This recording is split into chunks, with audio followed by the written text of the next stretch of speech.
वसुदेवसुतं देवं कंसचाणूरमर्दनं देवकी परमानंदं कृष्णं वंदे जगद्गुरु श्री गोपाल कृष्ण महाराज की जय।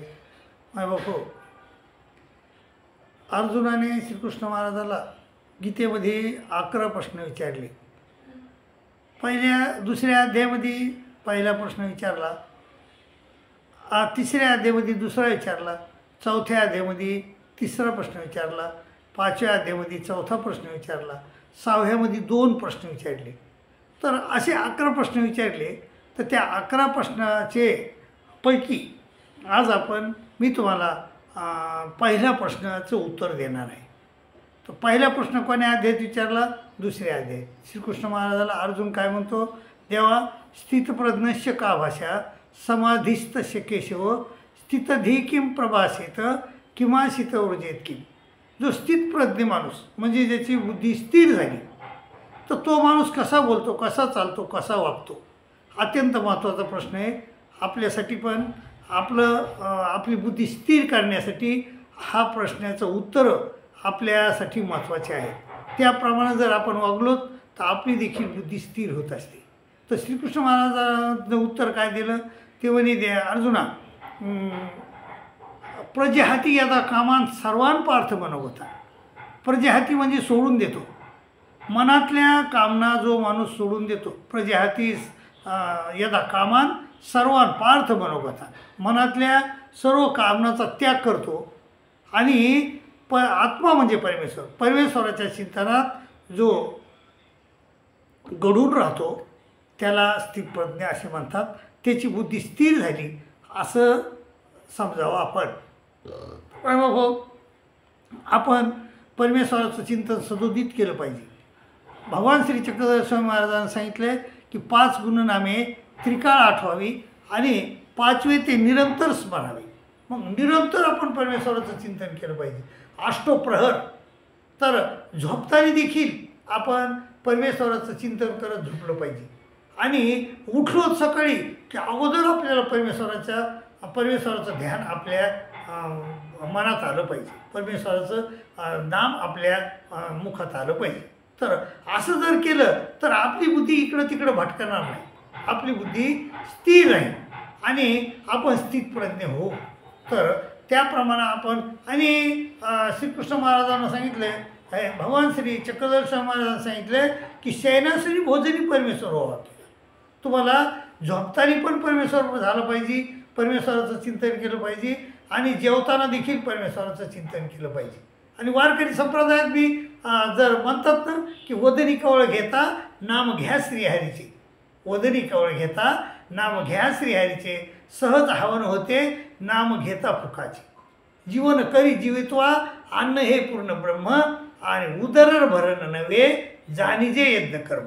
जर परमेश्वराचं नाम घेत जर आपण परमेश्वराचं चिंतन करत करत जर आपण जेवण केलं तर आपले ते यज्ञ कर्म समजले जाते।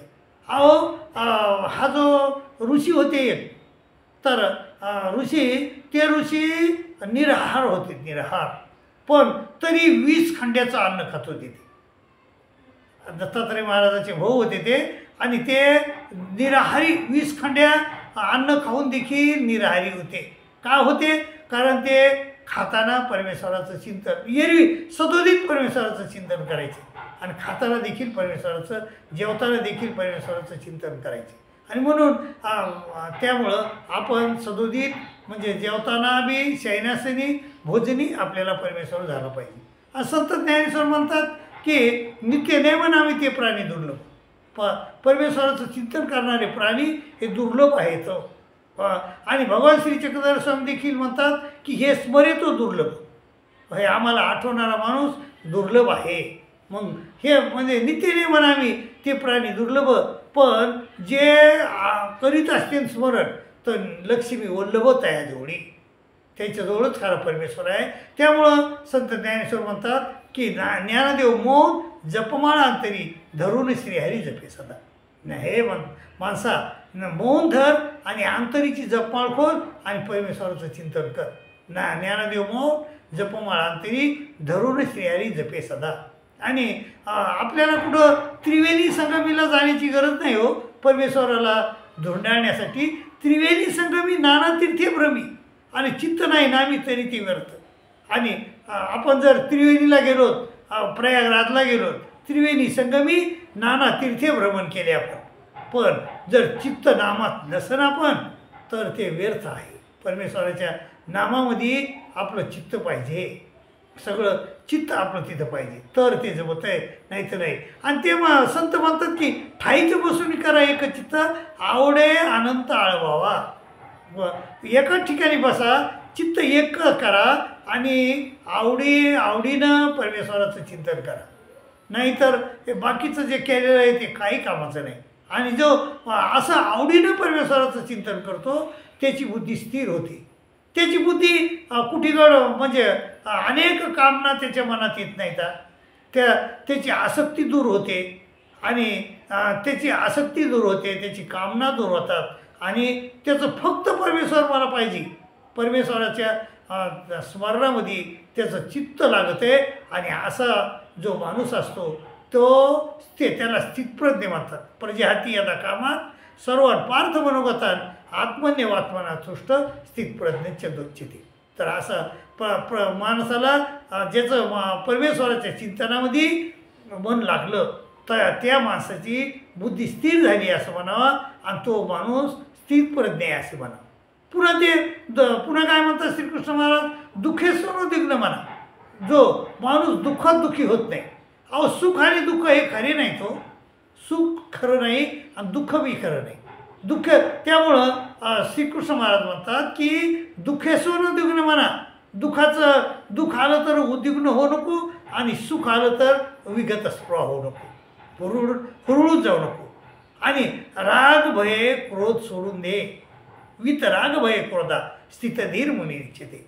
ज्यानं जो माणूस दुःखात दुःखी होत नाही, सुखात सुखी होत नाही आणि त्यानं राग भय क्रोध सोडून दिले, राग भय क्रोध सोडून दिले, त्या माणसाची बुद्धी स्थिर झाली असे म्हणावं.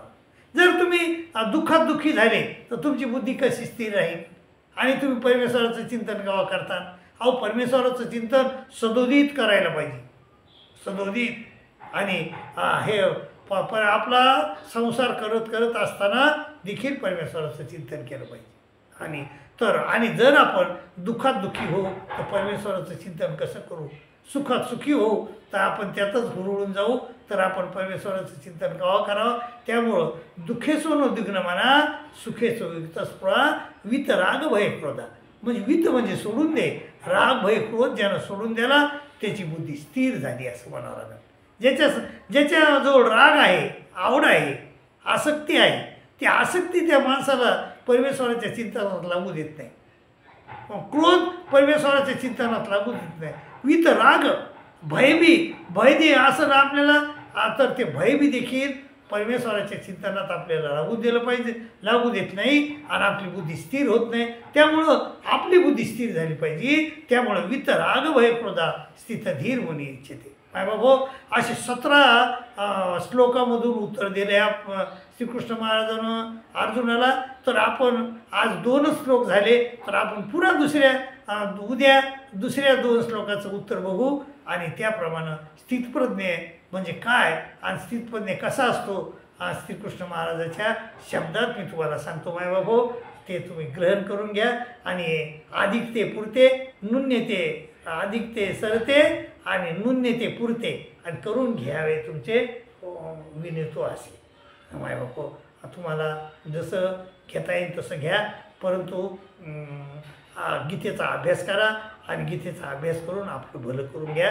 आणि दुसरी गोष्ट, आपला हा चॅनल आहे, देवल ऑफिशियल ग्रुप आहे, तर त्या ग्रुपला सबस्क्राईब करा, शेअर करा, लाईक करा अशी विनंती करतो आणि इथंच थांबतो. दंडोत प्रणाम, दंडोत प्रणाम, दंडोत.